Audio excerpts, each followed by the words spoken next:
Okay, so as I showed you, the fiddle yard before was going to be on the top, and it's now going to be underneath, and then it's going to come up, the trains will come up via a helix down that end there.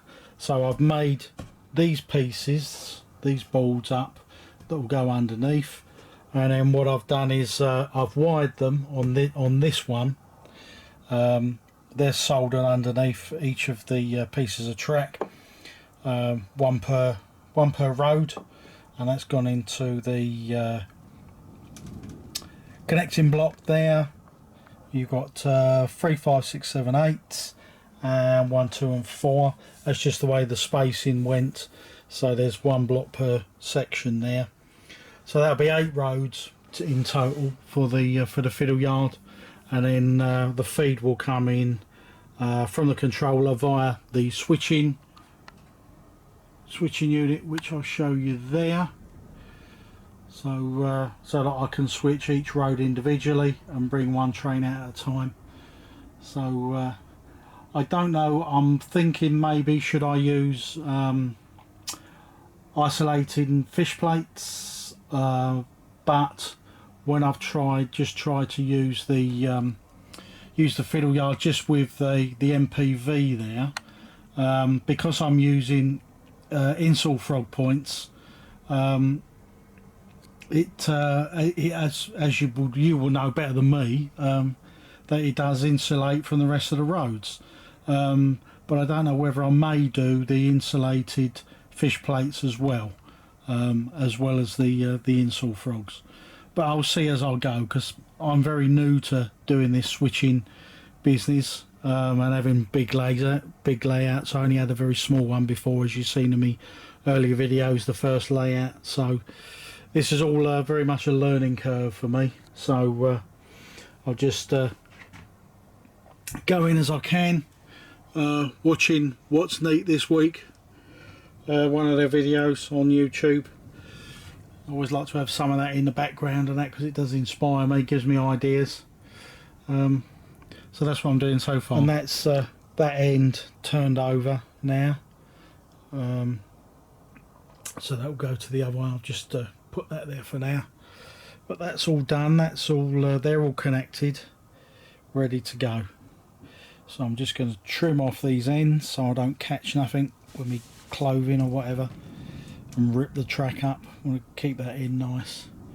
So so far so good. Okay, so as you can see, I've moved the 2 fiddle yard tables from the top.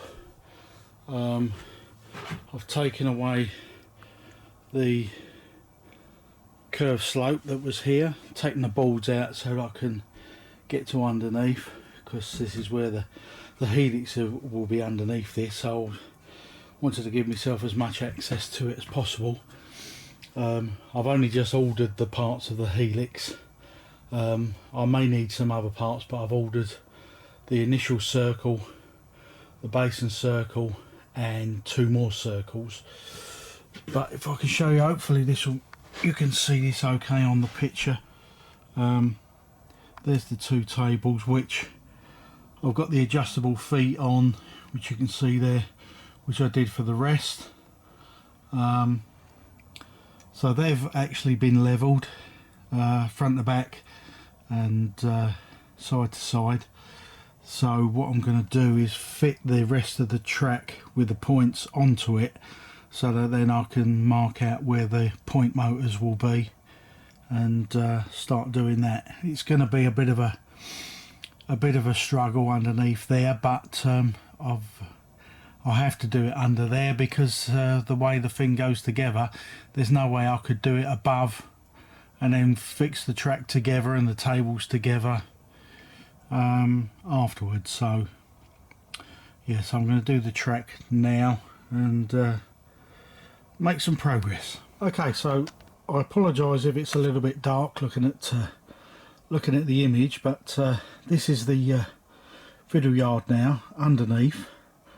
The track's in place, pinned down.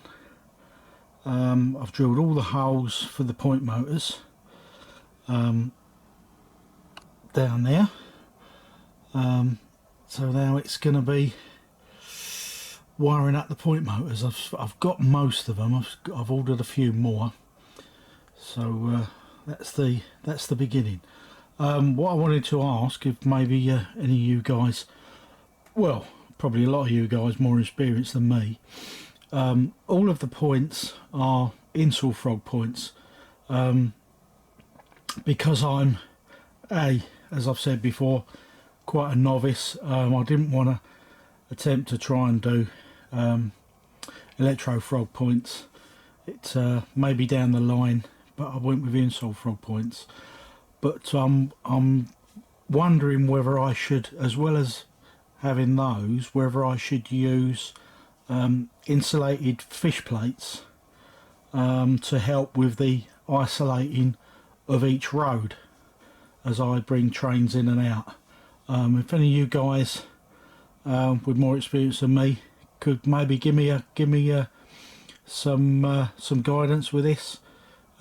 Should I, with the install frog points, be good enough on their own to isolate the current when I switch from one road to another, or should I use insulated fish plates as well? If anyone could give me some tips, I would appreciate it. So thanks a lot.